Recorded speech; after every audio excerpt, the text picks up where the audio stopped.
कैसे हैं जनाब? All well? बहुत बहुत स्वागत है आप सभी का स्पेशल सीरीज पीस फेस्ट में। 2 दिन बाद इंटरनेशनल पीस डे है, तो हम सिर्फ एक दिन नहीं, लगातार 3 दिन पीस डे सेलिब्रेट करेंगे। मैं अपना इंट्रो दे दूं। मेरा नाम है मेघा और मैं एक आरजे हूं। मुझे लोगों से बातें करना बड़ा पसंद है। इस पेंडेमिक में मोस्टली आप सब लोग घर पर ही होंगे।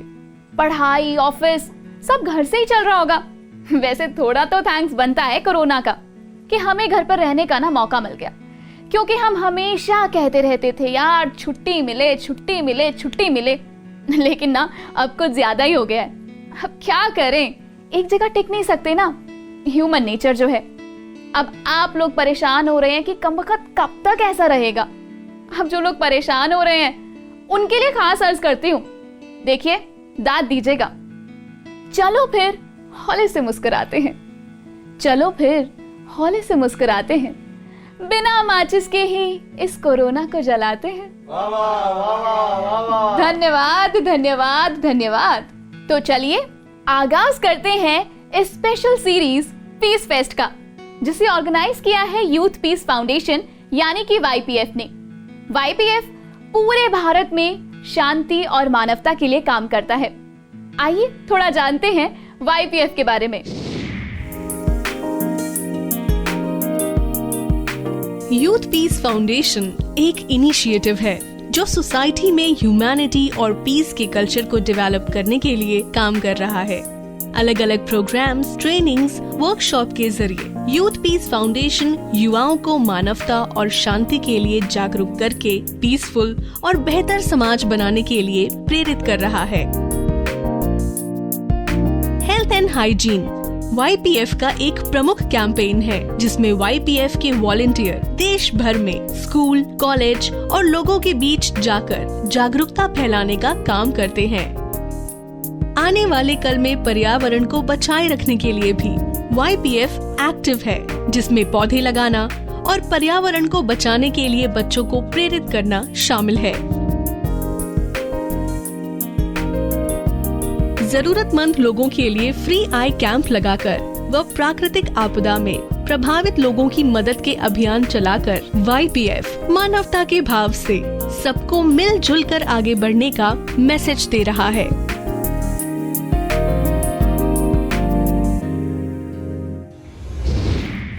YPF की हमेशा से ये कोशिश रहती है कि लोगों की जिंदगी में खुशी और सुकून आ सके। खुशी और सुकून से याद आया कि इस पेंडेमिक में कई लोग स्ट्रेस से गुजर रहे हैं। ठीक है, हालात एक जैसे नहीं होते हैं, कभी अच्छे तो कभी बुरे होते हैं, लेकिन जब कोई प्रॉब्लम आए तो ऐसे में हम 2 चीजें कर सकते हैं। या तो हम उस प्रॉब्लम को लेकर रोते रहें, या हम मेहनत करें।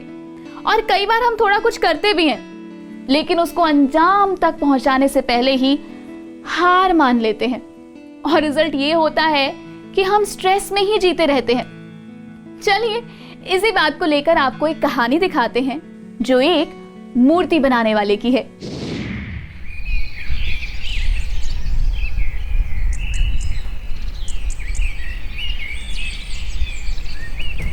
किसी गांव में एक व्यापारी रहता था और उसकी भगवान में बड़ी आस्था थी।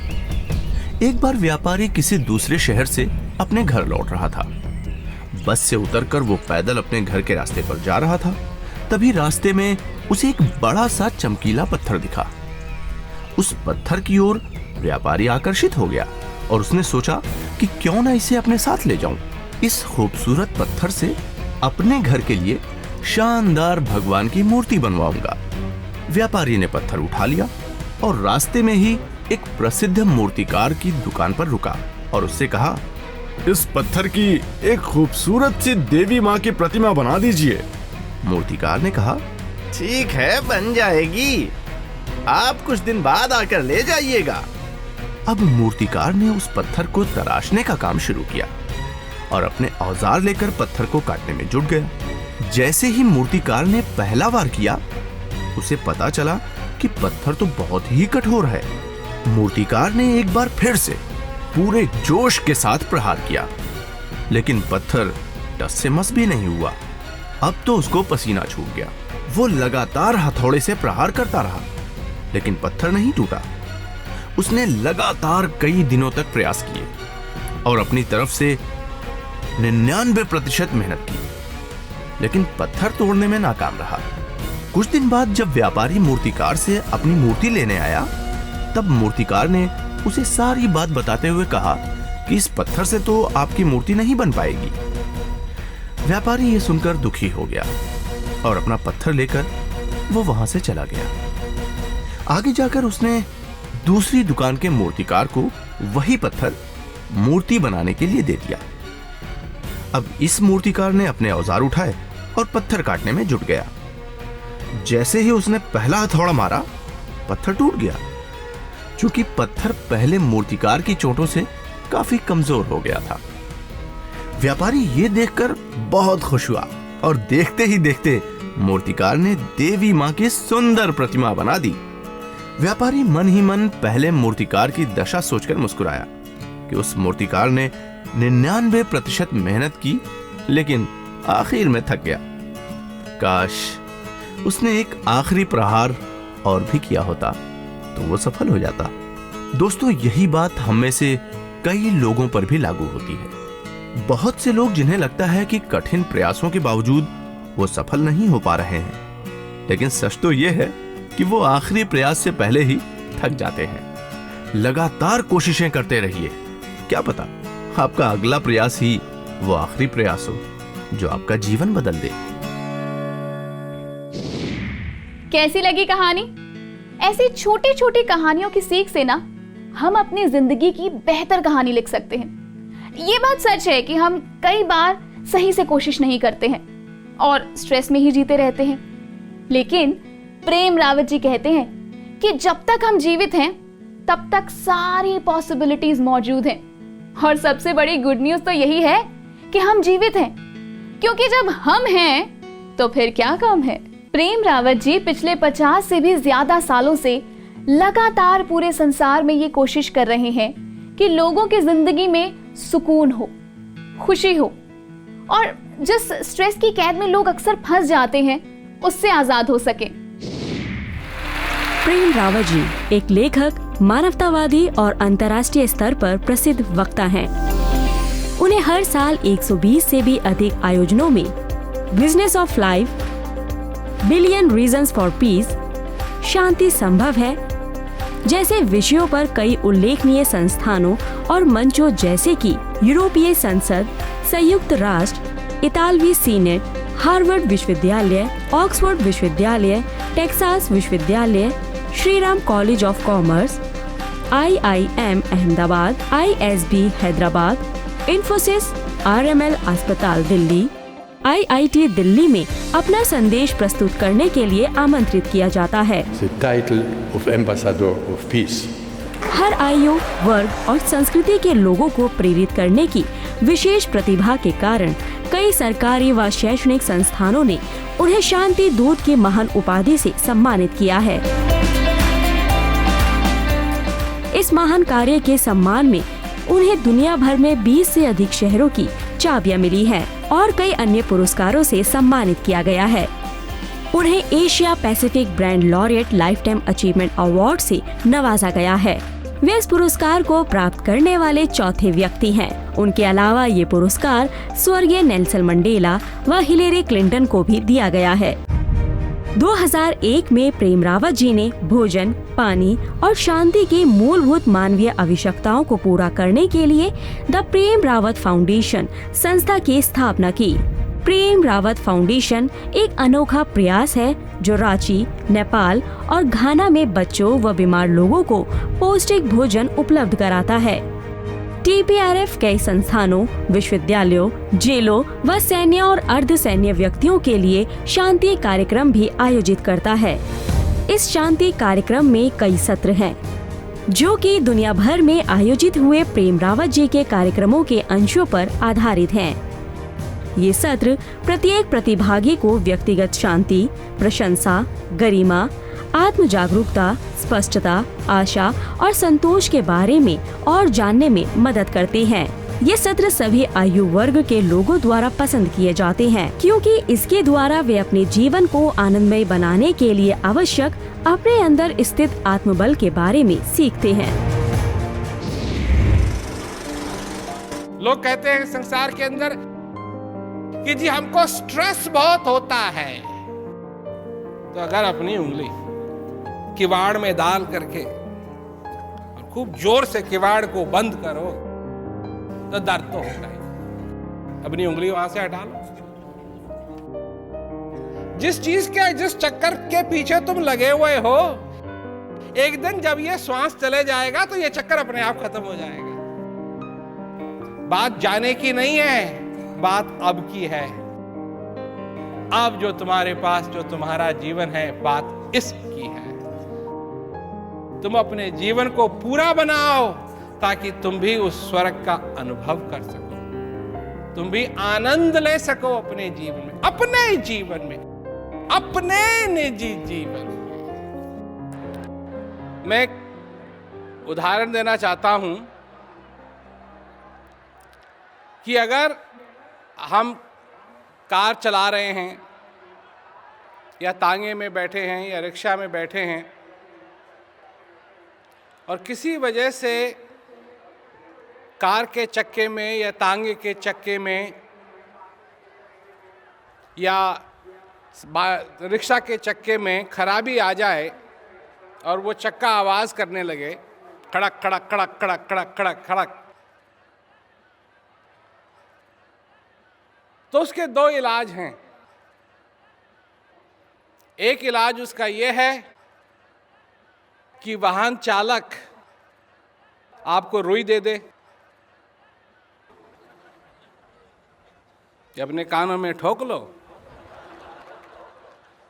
इसके बाद आवाज नहीं आएगी। और या फिर उसका यह हल है कि उस चक्के को ठीक किया जाए। तो आपकी समझ में इन दो सॉल्यूशंस में कौन सा सॉल्यूशन अच्छा है?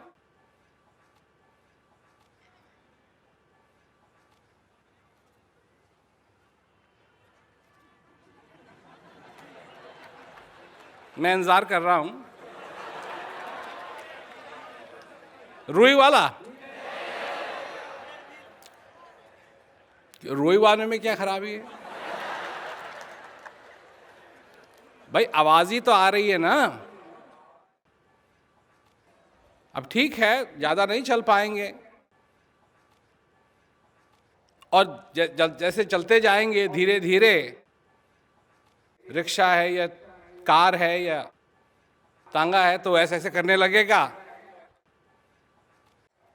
तुमको भी तकलीफ होगी, परंतु आवाज तो नहीं आएगी। तो रुई वाला ठीक हुआ ना? सच में, मतलब रुई वाला। अब अगर कोई हवाई जहाज में बैठा है और खिड़की से देखता है कि हवाई जहाज के इंजन में आग लगी हुई है और वो पायलट को बुलाता है कि देखो देखो आग लगी हुई है, और पायलट खिड़की को बंद कर देता है, मत देखो उस तरह, तो ये अच्छा सलूशन हुआ। खैर, आप लोग हंस भी लिए, अच्छी बात है, हंसना अच्छा है। परंतु जहां तक शांति का सवाल है, हम लोग रुई वाली बात करते हैं, खिड़की बंद करने वाली बात करते हैं। शांति नहीं है, इस पे विचार नहीं करते हैं कि क्यों नहीं है, सिर्फ अपनी आंखें बंद कर लेते हैं। हाँ, हो जाएगी, कभी हो जाएगी, कोई आएगा, कोई कर लेगा, या फिर लोगों का ये होने से रही। ये लोगों के विचार हैं। परंतु असलियत क्या है? बिना असली शांति के मनुष्य दुखी है, चाहे वो कितना भी सुखी होने की कोशिश करे, सारी कोशिशों के बावजूद भी वो दुखी है। तो ये शांति है क्या? लड़ाइयां बंद होना शांति है? बात यह आती है कि लड़ाई हुई क्यों? लड़ाई, अब लोग लगे हुए हैं ना कि लड़ाइयां बंद कर दो, लड़ाइयां बंद कर दो। देखिए, जब कहीं आग लगती है गैस के कारण, हैं, तो आग को बुझाना तो है ना, परंतु गैस को भी बंद करना बहुत जरूरी है, क्योंकि अगर गैस बंद नहीं हुई तो आग को बुझाते रहोगे, बुझाते रहोगे, बुझाते रहोगे, वो फिर चलती रहेगी, वो फिर चलती रहेगी, वो फिर चलती रहेगी, वो फिर चलती। अब कहीं पाइप फट गया, फ्लड हो रहा है, पानी पानी सब जगह हो रहा है, और आप क्या कहते हैं, बाल्टी भर भर के और उसको कर रहे हैं, पर पानी आ रहा है, पानी आ रहा है। अब नौका में अगर आप बैठे हुए हों और नौका में हो जाए छेद, और आप बाल्टी उठा उठा के डाल रहे हैं बाहर, परंतु छेद नहीं बंद किया, तो क्या होगा? डूबेंगे। यही हाल सारा संसार के साथ है।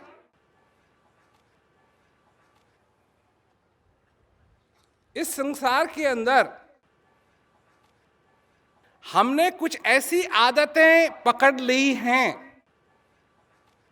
जिन आदतों की वजह से हम अपने को ही बर्बाद करने में लगे हुए हैं। कर्म कुढ़ाला कुढ़ाला अंग बन, काटत बारंबार, अपने हाथों आप ही काटत है संसार। हमारे ही कर्म एक्स कुल्हाड़ा बन गए हैं, और वही चीजें हम अपने पे लगाकर अपने आप को ही काटने में लगे हुए हैं।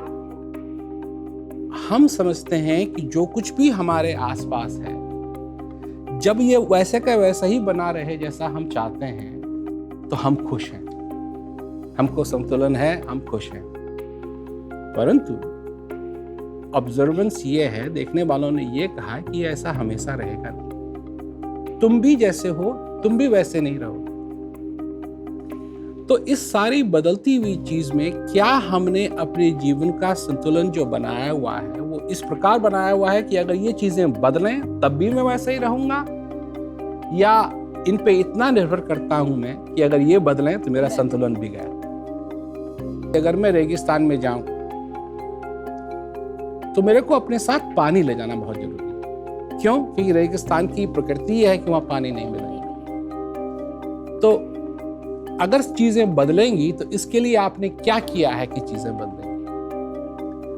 आपका अपने आप को जानना कितना जरूरी बन जाता है कि अगर जिन चीजों की हमको प्यास है, जिन चीजों की हमको भूख है, अगर वो पहले से ही हमारे अंदर हैं और हमारा जीवन हम पे निर्भर नहीं है, किसी और चीजों पे निर्भर है, तो फिर कुछ ना कुछ गड़बड़ जरूर हो, क्योंकि वो चीजें बदलेंगी और तुम बदलना नहीं चाहते हो, और फिर तनाव पैदा हो, वो संतुलन बना नहीं रहे। दरिया सोया सकल जग, कोई एक्सेप्शन नहीं है। ये नहीं है कि यहाँ का समाज नहीं सोया हुआ है या वहाँ का समाज नहीं सोया हुआ है। दरिया सोया सकल जग, जागत नहीं है कोई, और जागे में फिर जागना, जागा कहिए सोए। सोचने की बात है कि जो कुछ भी संसार के अंदर हो रहा है, क्या सचमुच में उसमें लोग फिर भी सोए हुए हैं? All the things that are happening,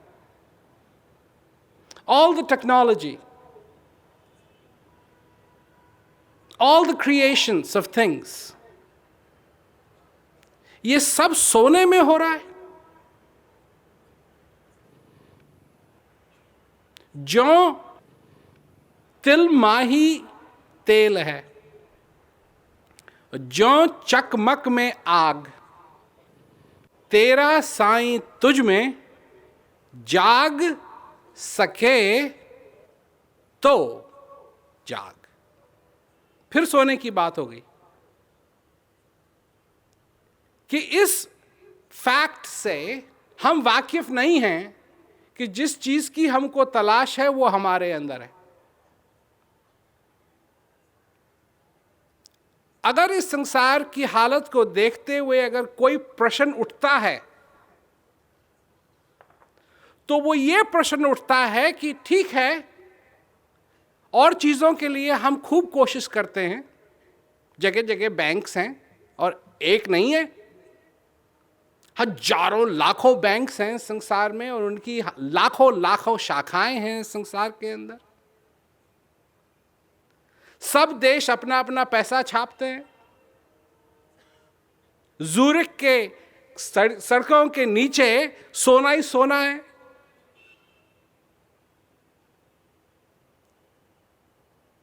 पर ये सारी चीजें होने के बावजूद हम शांति के लिए क्या कर रहे हैं? शांति क्यों नहीं है हमारे पास? क्यों आज लड़ाइयां हो रही हैं? हम बैठ करके यहां क्यों नहीं चर्चा कर रहे हैं कि कितनी सुंदर बात है कि इस संसार के अंदर लोगों ने अपने जीवन में शांति को सेलेक्ट किया है, शांति को चूज किया है। आज जो बातें होती हैं लोगों के बीच में वो ये होती है कि ये लड़ाइयां कब खत्म होंगी। लड़ाई अगर खत्म भी हो जाए तो लड़ाई के इफेक्ट्स खत्म नहीं होते हैं। जितना सोना, अब आप लोगों को अच्छी तरीके से मालूम होगा, सोना it takes a sun to be destroyed to create gold. और इस पृथ्वी से जितना सोना एक्सट्रैक्ट कर चुके हैं लोग, वो इस समय जो सोना है वो जब से खाने चालू की उससे उस समय से लेके अगर आज तक की तुलना की जाए तो सबसे ज्यादा सोना अब हमारे पास है इस पृथ्वी में। मैं सब देशों की बात कर रहा हूं। हीरे जब से खानों से निकालना शुरू किया है तो amount of diamonds we have now on planet earth is more than ever.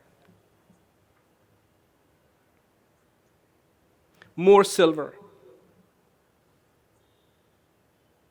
more schools.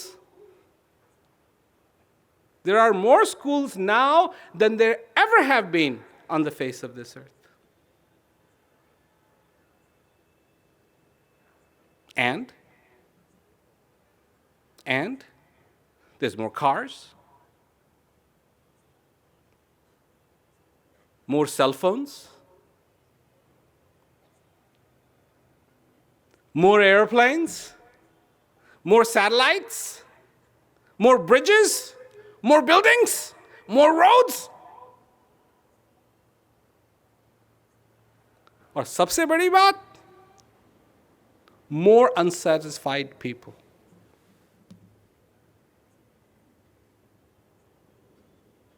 So who's going to ask the question? कौन पूछेगा यह प्रश्न कि जिस दिशा में हम जा रहे हैं क्या वो दिशा ठीक है? क्या सचमुच में उससे मानव समाज का कल्याण होगा?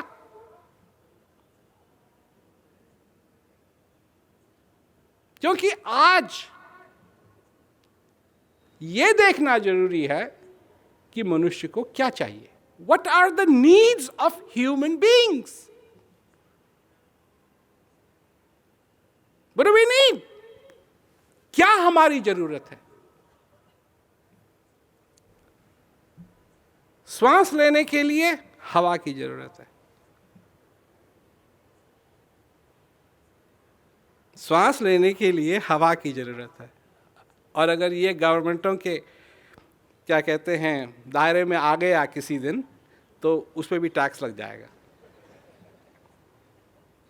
कोई मरना मतलब अपनी इच्छा से थोड़ी जाता है, पर मृत्यु टैक्स भी है। तो हवा की जरूरत है, भोजन की जरूरत है, सिर पे छत की जरूरत है, पानी की जरूरत है, और एक चीज और, शांति की जरूरत है।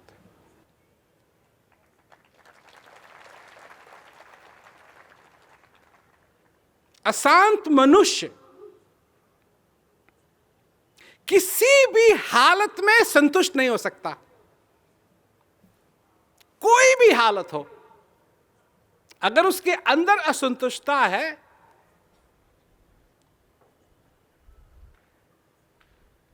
तो वो किसी भी हालत में संतुष्ट नहीं होगा।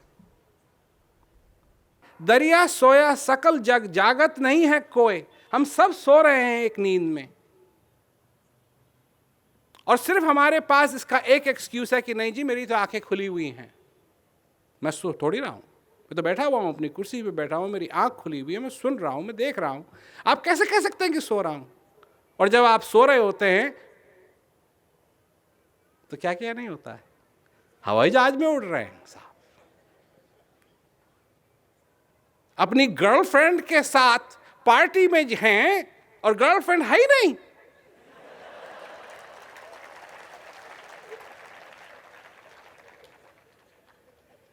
बॉयफ्रेंड के साथ बात हो रही है, ना सेल फोन है ना बॉयफ्रेंड है।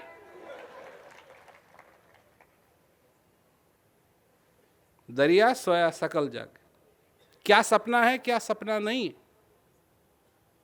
क्या सपना है क्या सपना नहीं, ये हमको नहीं मालूम। इतना हमको मालूम है कि आपका जन्म हुआ। ये कैसे मालूम है हमको? भला बताइए। देखिए, एक दूसरे को देखिए जो आपके आसपास हैं। वो इसलिए बैठे हैं कुर्सी पे, आपको इसलिए दिखाई दे रहे हैं वो कि उनका जन्म हुआ। जन्म नहीं होता और फिर दिखाई देते तो फिर वो बात प्रॉब्लमैटिक है, फिर आप हिलुसिनेट कर रहे हैं। तो जन्म हुआ और आज आप जीवित हैं। आज आप जीवित हैं, और क्योंकि आप जवान हैं आपको ये बात पसंद नहीं आएगी कि एक दिन आप जीवित नहीं होंगे। तो ये फैक्ट है, ये फिक्शन नहीं है। कितने दिन के लिए आप जीवित हैं उसके ऊपर जरा ध्यान दीजिए। Even if you live for 100 years, 100 years बहुत होता है, 100 साल, 100 years कितने दिन हुए? 36,500, not 365,000। जवान लोग यही जवाब देते हैं, 365,000। Wishful thinking. 365 नहीं, 1000, 36,500 days। ये पर्याप्त है, ज्यादा नहीं है, थोड़े। आज हिंदुस्तान में 36,500 रुपीज का आप क्या खरीद सकेंगे?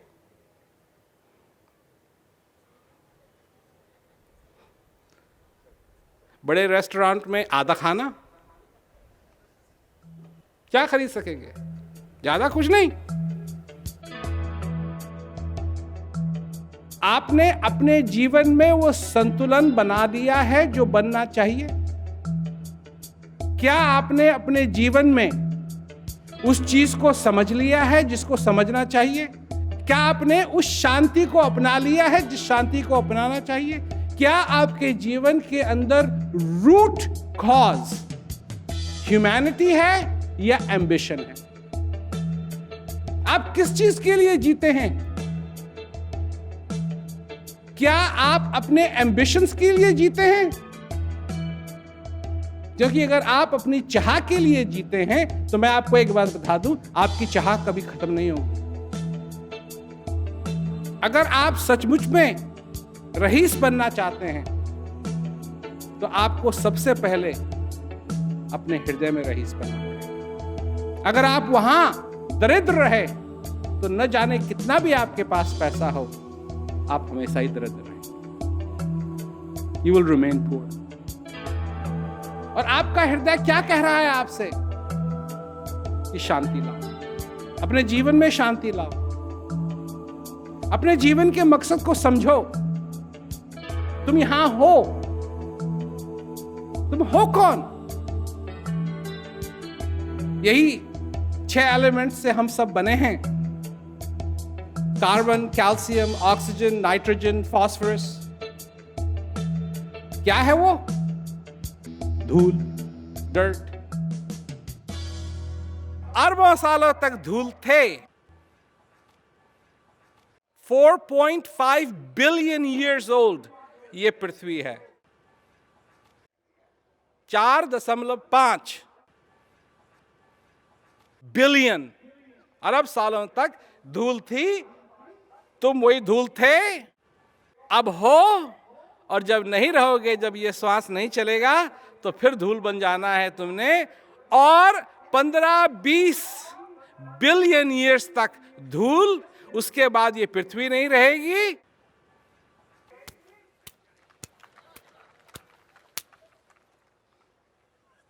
कहां लगे हुए हो? किस चीज की चिंता कर रहे हो? किस चीज की चिंता कर रहे हो? किस चीज की प्लानिंग कर रहे हो? आप लोग प्रोफेशनल लोग हैं यहां, काफी प्लानिंग करते हैं ना आप।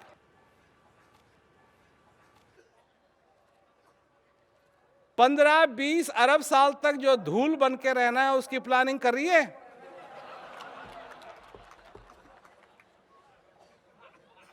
ये तो होगा, उसकी तो प्लानिंग होनी चाहिए ना। करिए प्लानिंग। अरे प्लान होना चाहिए। तो अब जो हम जीवित हैं इसका पूरा पूरा फायदा कैसे उठाएं, इस बात की प्लानिंग होनी चाहिए। और प्लानिंग हो रही है क्या? कल क्या होगा?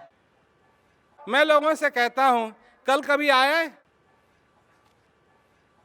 कभी आया है कल? और जब आता है तो क्या बन के आता है? सारी जिंदगी तुमको आज जीनी है, आज में जीनी है। आज में जीना सीखो। आज में जीना सीखो, तब जीना होगा।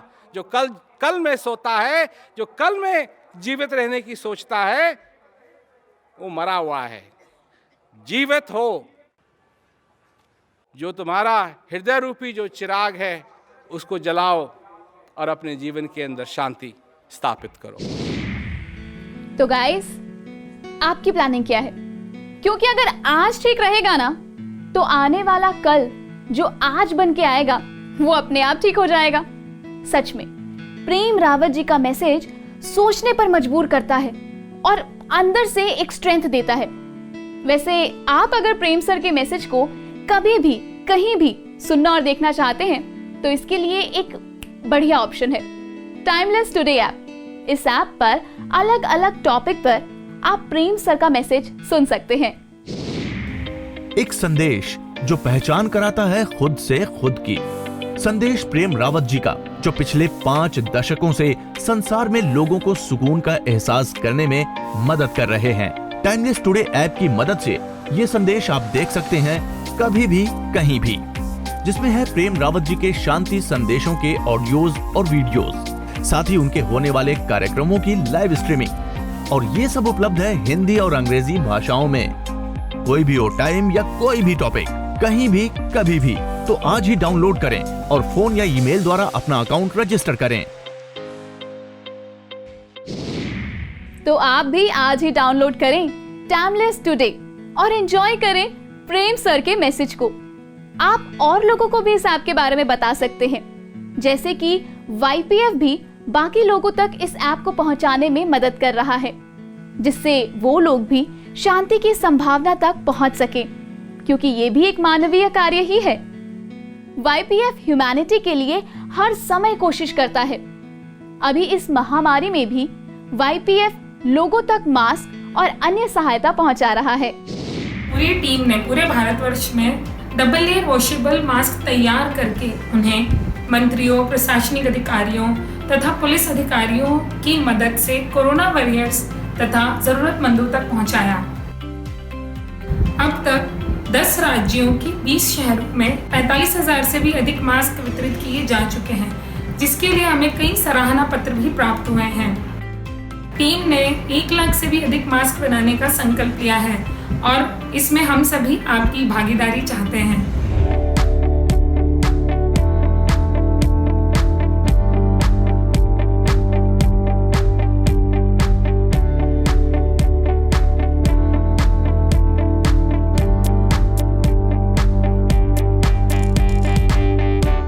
मास्क बनाना बहुत ही इजी टास्क है। आप भी इसे अपने घर में बना सकते हैं। अब मैं आपको बताऊंगी कि मास्क कैसे बनाया जाता है। तो ये मैंने एक कपड़ा लिया है जिसकी लंबाई 17 इंच और चौड़ाई 7.5 इंच है। अब मैं बताऊंगी कि इसको बनाया कैसे जाता है।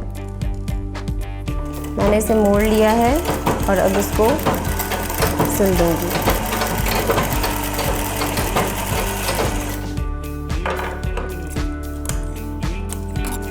ऊपर से 1 इंच छोड़ के अब इसमें 3 फोल्ड करेंगे और फिर इसको सिल देंगे।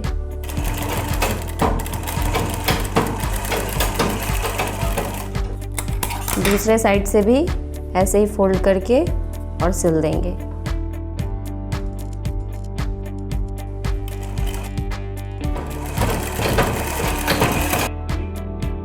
अब इसमें 4 इंच लंबी और 1.5 इंच चौड़ी पट्टी इस पे लगाऊंगी।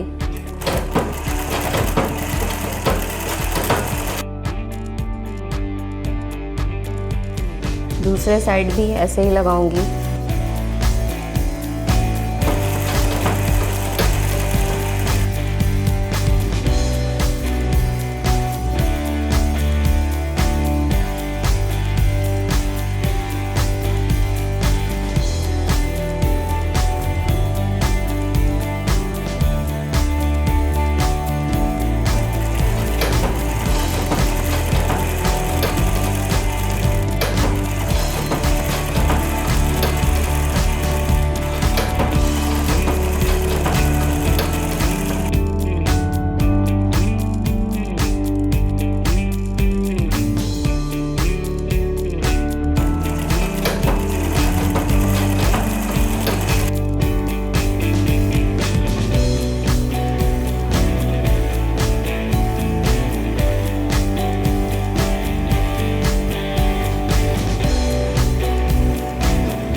इस कोरोना काल में भी आप सोशल डिस्टेंसिंग का पालन करें, मास्क जरूर लगाएं और सरकार द्वारा जारी जो भी दिशा निर्देश हैं उनका जरूर पालन करें। ये कोरोना हमेशा ऐसे ही नहीं रहेगा, ये भी एक दिन खत्म होगा, लेकिन तब तक हमें बस सावधानी बरतते रहना है। तो 3 दिन की स्पेशल सीरीज में आज के लिए बस इतना ही। कल इसी जगह इसी समय आपसे फिर मुलाकात होगी। तब तक के लिए मैं लेती हूं आप लोगों से विदा। नमस्कार।